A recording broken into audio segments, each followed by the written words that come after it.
नमस्कार मैत्रिणींनो, आज पुन्हा तुमच्यासाठी एक नवीन रेसिपी घेऊन आली आहे। आजची रेसिपी ही अगदी सगळेच आवडीने खातील अशी आहे।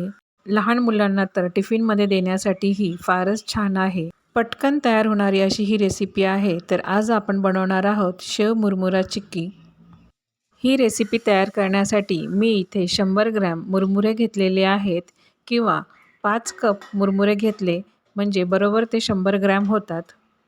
मुरमुरे आपल्याला स्लो गॅसवरती अगदी 5 मिनटंच थोडेसे गरम करून घ्यायचे आहेत, म्हणजे ते छान मस्त कुरकुरीत होतात। मुरमुरे गरम करताना ते एकसारखे हलवत राहायचे, नाहीतर ते पटकन असे खाली लागतात। मुरमुरे हे गरम झाले आहेत, आता आपण ते बाजूला काढून घेऊयात। मुरमुरे गार होत आहेत तोपर्यंत आपण इथे पुढची प्रोसेस करून घेऊयात। कढई गरम करायला ठेवली आहे आणि त्यामध्ये 1 टेबलस्पून पाणी टाकून घेतले आहे।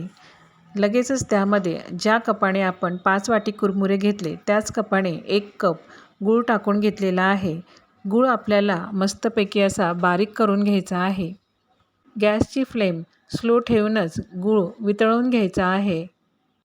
गूळ हा गरम होत आहे तोपर्यंत आपण इथे परातीला तूप लावून घेत आहोत। अगदी 2 ते 3 मिनिटातच गूळ हा संपूर्णपणे वितळला जातो। त्यामध्ये अगदी छोटा चम्मच मी साजूक तूप टाकून घेतलेले आहे। इथे आपण शेव मुरमुरा चिक्की करत आहोत, म्हणून तूप लावलेल्या परातीमध्ये आपण आता बारीक शेव सगळीकडे पसरून घेत आहोत। मी अगदी 0 नंबरची शेव घेतलेली आहे। तुम्ही त्यापेक्षा अगदी थोडीशी जाडसर शेव घेतली तरी देखील चालेल। शेव आपल्याला सगळ्याच बाजूने पसरवून घ्यायची आहे। इथे एका बाजूला गूळ देखील गरम झालेला आहे। सगळ्या बाजूने असे छान बुडबुडे येत आहेत। आता आपण एका वाटीत थोडेसे पाणी घेऊन तो चेक करणार आहोत। गुळाचा असा अगदी पटकन असा गोळा तयार झाला पाहिजे इतपत आपल्याला गूळ हे शिजवून घ्यायचे आहे। गूळ आपल्याला हा सारखा चेक करायचा आहे, कारण गूळ हा पटकन शिजतो आणि आपल्याला कडक पाक अजिबातच करायचा नाही, फक्त गुळाचा गोळा तयार झाला पाहिजे। पहा, अशा रीतीने गुळाचा गोळा तयार झालेला आहे। गूळ हा वितळलेला आहे। आता त्यामध्ये लगेचच आता मुरमुरे टाकून घ्यायचे आहेत। मुरमुरे हे सगळे मिक्स करून घ्यायचे।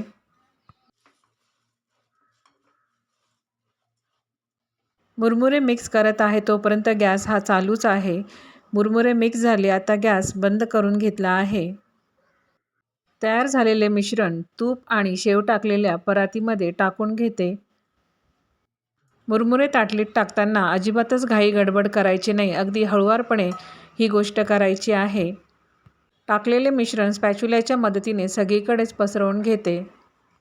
यानंतर एका वाटीला पाठीमागे तूप लावून घेतले किंवा पाणी जरी लावले तरी देखील चालेल आणि सगळ्या बाजूनी चिक्की ही आपल्याला वाटीच्या साहाय्याने छानपैकी थापून घ्यायची आहे। ती अगदी सहजपणे थापल्या जाते। चिक्की थापून झाल्यानंतर लगेचच वरतून देखील मी बारीक शेव टाकून घेत आहे। शेव टाकून झाल्यानंतर वाटीने ती पुन्हा दाबून घ्यायची आहे। ती अजिबातच वाटीला चिटकत नाही, ती मस्त चिक्कीला चिटकते। 5 ते 7 मिनिटांनंतर चिक्की गार झाल्यानंतर आपण चिक्कीच्या पाहिजे त्या आकाराच्या वड्या कापून घेणार आहोत आणि त्या सहजच कापल्या जातात। मुरमुरा हा कुरकुरीत असल्यामुळे तो थंड झाला तरी देखील चिक्कीचे काप हे व्यवस्थित होतात। तुम्ही पाहू शकतात, अगदी मस्त आणि पटापट चिक्कीचे काप होत आहेत। अगदी कमी वेळेमध्ये तयार होणारी ही छानशी अशी रेसिपी आहे। मोठे देखील आनंदाने येता जाता ही रेसिपी खाऊ शकतील, इतकी मस्त अशी ही रेसिपी आहे। शेव टाकल्यामुळे ह्या रेसिपीची चव देखील फारच वाढते। लहान मुलांच्या बर्थडे पार्टीसाठी सुद्धा तुम्ही ही रेसिपी करू शकतात। अतिशय आनंदाने आणि आवडीने ही चिक्की लहान मुले खातात। शेव टाकल्यामुळे ही चिक्की दिसते देखील फारच छान। कमी वेळात तयार होणारी अशी ही शेव मुरमुरा चिक्की तुम्ही तयार करून पहा, तुम्हाला ती नक्कीच आवडेल। अगदी सोप्या पद्धतीने ती तयार होतात। अगदी सगळ्यांना आवडेल अशी ही शेव मुरमुरा चिक्की तुम्ही तयार करून पहा आणि खाऊन पहा। रेसिपी आवडल्यास व्हिडिओला लाईक करा, शेअर करा आणि सबस्क्राईब करा। धन्यवाद।